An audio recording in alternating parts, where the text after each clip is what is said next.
ನಮಸ್ಕಾರ. ನಾನು ಈ ದಿನ ಅಲಸಂದೆಕಾಯಿ ಸಾಂಬಾರು ಮಾಡಿದ್ದೀನಿ. ತುಂಬ ಟೇಸ್ಟ್ ಇರುತ್ತೆ. ಅನ್ನಕ್ಕೆ ಕಲಿಸ್ಕೊಳ್ಳೋಕ್ಕೂ ಬರುತ್ತೆ, ರೊಟ್ಟಿ, ಚಪಾತಿ, ಇಡ್ಲಿ ಎಲ್ಲದ್ರ ಜೊತೆನೂ ತುಂಬ ಟೇಸ್ಟ್ ಕೊಡುತ್ತೆ. ಬನ್ನಿ ಈಗ ಸಾಂಬಾರು ಮಾಡೋ ರೆಸಿಪಿ ನೋಡ್ತಾ ಹೋಗೋಣ. 4 kg ಅಲಸಂದೆಕಾಯಿ ತಗೊಂಡಿದ್ದೀನಿ. ಅದ್ರ ಜೊತೆಗೆ 2 ಆಲೂಗೆಡ್ಡೆ ಇಟ್ಟಿದ್ದೀನಿ. ಆಲೂಗೆಡ್ಡೆ ಹಾಕಿದರೆ ಈ ಸಾಂಬಾರು ತುಂಬ ಟೇಸ್ಟು. ಅಲಸಂದೆಕಾಯಿಂದ ನಾನು ಅರ್ಧ ಇಂಚು ಉದ್ದಕ್ಕೆ ಹೋಳುಗಳನ್ನು ಕಟ್ ಮಾಡಿ ಇಟ್ಕೊಂಡಿದ್ದೀನಿ. ಸ್ವಲ್ಪ ಚಿಕ್ಕದಾಗಿರಬೇಕು. ಹಾಗೆ 2 ಆಲೂಗೆಡ್ಡೆ ಸಿಪ್ಪೆ ಸಮೇತ ಹೆಚ್ಚಿಟ್ಕೊಂಡಿದ್ದೀನಿ. ಸಿಪ್ಪೆ ಇದ್ದರೆ ಸಾಂಬಾರು ತುಂಬ ರುಚಿ. ಒಂದು ಪಾತ್ರೆ ಇಟ್ಕೊಂಡಿದ್ದೀನಿ. 1 ಲೋಟದಷ್ಟು ನೀರು ಹಾಕಿದ್ದೀನಿ. ಈಗ ಅಲಸಂದೆಕಾಯಿ ಮತ್ತು ಆಲೂಗೆಡ್ಡೆ ಹೋಳುಗಳನ್ನು ಹಾಕೋಣ. ಸ್ವಲ್ಪ ಬೇಯಬೇಕು. ಈಗ ಹೋಳಿನ ರುಚಿಗಾಗಷ್ಟು ಉಪ್ಪು ಹಾಕೋಣ. ಹಾಗೆ ಅರ್ಧ ಸ್ಪೂನ್ನಷ್ಟು ನಾನು ಬೆಲ್ಲ ಹಾಕ್ತೀನಿ. ಒಂದು ಪ್ಲೇಟ್ ಮುಚ್ಚೋಣ. ಸ್ವಲ್ಪ ಹೋಳುಗಳು ಬೇಯಲಿ.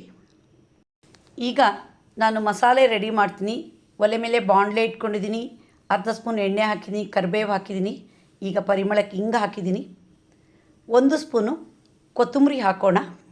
ಸ್ವಲ್ಪ ಚೆನ್ನಾಗಿ ಫ್ರೈ ಆಗಲಿ. ನಾನಿಲ್ಲಿ ಸಾಂಬಾರು ಪುಡಿ ಹಾಕಿ ಮಾಡೋಲ್ಲ, ಹುರಿದು ಮಾಡ್ತೀನಿ. ಹುರಿದು ಮಾಡಿದರೆ ಯಾವಾಗಲೂ ಸಾಂಬಾರು ತುಂಬ ಟೇಸ್ಟು. ನಮ್ಮ ಅನುಕೂಲಕ್ಕೋಸ್ಕರ ನಾವು ಸಾಂಬಾರು ಪುಡಿ ಮಾಡ್ಕೊಳ್ತೀವಿ ಅಷ್ಟೇ. 1/4 ಸ್ಪೂನು ಮೆಂತ್ಯ ಹಾಕೋಣ. 1/4 ಸ್ಪೂನು ಜೀರಿಗೆ ಹಾಕೋಣ. ಸ್ವಲ್ಪ ಫ್ರೈ ಮಾಡೋಣ. ಸಾಸಿವೆ ಕಾಳು ಹಾಕೋಣ. ಈಗ ಗ್ಯಾಸ್ ಆಫ್ ಮಾಡೋಣ. ನಾನು ತೊಗರಿಬೇಳೆಗೆ ಅರ್ಧ ಸ್ಪೂನು ಅರಿಶಿಣ ಮತ್ತು ಅರ್ಧ ಸ್ಪೂನ್ ಕೊಬ್ಬರಿ ಎಣ್ಣೆ ಹಾಕಿ ಚೆನ್ನಾಗಿ ಬೇಯಿಸಿಟ್ಕೊಂಡಿದ್ದೀನಿ.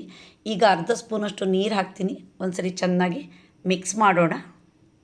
ಈಗ ಬೆಂದಿರೋ ತೊಗರಿಬೇಳೆನ ಆಲೂಗೆಡ್ಡೆ ಮತ್ತು ಅಲಸಂದೆ ಹೋಳುಗಳ ಜೊತೆ ಹಾಕಿ ಒಂದ್ಸರಿ ಚೆನ್ನಾಗಿ ಸೌಟಲ್ಲಿ ಮಿಕ್ಸ್ ಮಾಡೋಣ. ಸ್ವಲ್ಪ ಬೇಯಬೇಕು. 4 ಸ್ಪೂನು ಕಾಯಿ ಹೂವನ್ನ ಮಿಕ್ಸಿ ಜಾರಿಗೆ ಹಾಕಿಟ್ಕೊಂಡಿದ್ದೀನಿ. ಈಗ ಹುರಿದಿರೋ ಮಸಾಲೆ ಹಾಕಿದ್ದೀನಿ. ಹಾಗೆ ಡೈರೆಕ್ಟಾಗಿ ಅಚ್ಚ ಖಾರ ಪುಡಿನ ಹಾಕೋಣ. ಈ ರೀತಿ ಮಾಡಿದಾಗ ಸಹಿತ ಸಾಂಬಾರು ಒಂದು ರೀತಿ ರುಚಿ ಕೊಡುತ್ತೆ, ಬಣ್ಣ ಬರುತ್ತೆ. ಈಗ ಅರ್ಧ ಲೋಟದಷ್ಟು ನೀರು ಹಾಕೋಣ. ನಯಸ್ಸಾಗಿ ರುಬ್ಬೋಣ. ಮಸಾಲೆ ರೆಡಿ ಆಯಿತು. ಹೋಳುಗಳು ಚೆನ್ನಾಗಿ ಬೆಂದಿದೆ.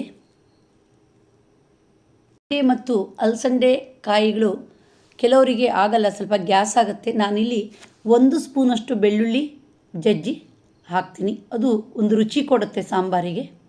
ಈಗ ಒಂದ್ಸರಿ ಚೆನ್ನಾಗಿ ಮಿಕ್ಸ್ ಮಾಡೋಣ. ರುಬ್ಬಿರೋ ಮಸಾಲೆನ ಈಗ ಹಾಕೋಣ.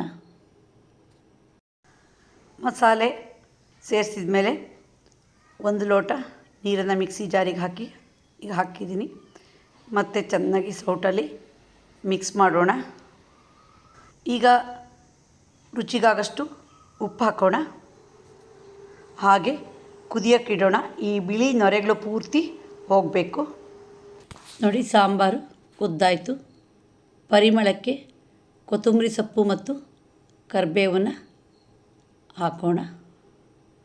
ಮತ್ತೊಮ್ಮೆ ಮಿಕ್ಸ್ ಮಾಡೋಣ. ಸಾಂಬಾರು ಪುಡಿ ರೆಡಿ ಮಾಡಿ ರುಬ್ಬಿ ಹಾಕೋದು ಮಾಮೂಲಿ ಸಾಂಬಾರು. ಹಾಗೆ ಒಂದು ಸ್ವಲ್ಪ ಚೇಂಜಸ್ ಇರುತ್ತೆ. ಇದು ರುಚಿಲೂ ಹಾಗೆ ಬಣ್ಣನೂ ಚೆನ್ನಾಗಿ ಬರುತ್ತೆ. ಹೀಗೆ ಹುರಿದು ಹಾಕಿ ಹಸಿ ಅಚ್ಚ ಖಾರದ ಪುಡಿನ ರುಬ್ಬಕ್ಕೆ ಹಾಕೋದ್ರಿಂದ ನೋಡಿ ರುಚಿಯಾದ ಅಲಸಂದೆಕಾಯಿ ಸಾಂಬಾರು ರೆಡಿ ಆಯಿತು. ಅಲಸಂದೆಕಾಯಿ ಜೊತೆ ಆಲೂಗೆಡ್ಡೆ ಹಾಕಿದರೂ ಸಹಿತ ಅದು ಮತ್ತೊಂಥರ ಟೇಸ್ಟು. ಈಗ ಗ್ಯಾಸ್ ಆಫ್ ಮಾಡೋಣ. ನೋಡಿದ್ರಲ್ಲ ರುಚಿಯಾದ ಅಲಸಂದೆಕಾಯಿ ಸಾಂಬಾರು ಮಾಡೋದು ಹೇಗೆ ಅಂತ. ಈ ಥರ ಮಾಡಿದರೆ ರುಚಿಲಿ ಸ್ವಲ್ಪ ಸ್ಪೆಷಲ್ ಆಗಿರುತ್ತೆ. ನೀವು ಒಮ್ಮೆ ಟ್ರೈ ಮಾಡಿ ಅದರ ರುಚಿಯನ್ನು ಸವಿಯಿರಿ. ನಿಮಗೆ ಈ ವಿಡಿಯೋ ಇಷ್ಟ ಆದರೆ ಲೈಕ್ ಮಾಡಿ, ಶೇರ್ ಮಾಡಿ, ಸಬ್ಸ್ಕ್ರೈಬ್ ಮಾಡಿ. ಧನ್ಯವಾದಗಳು.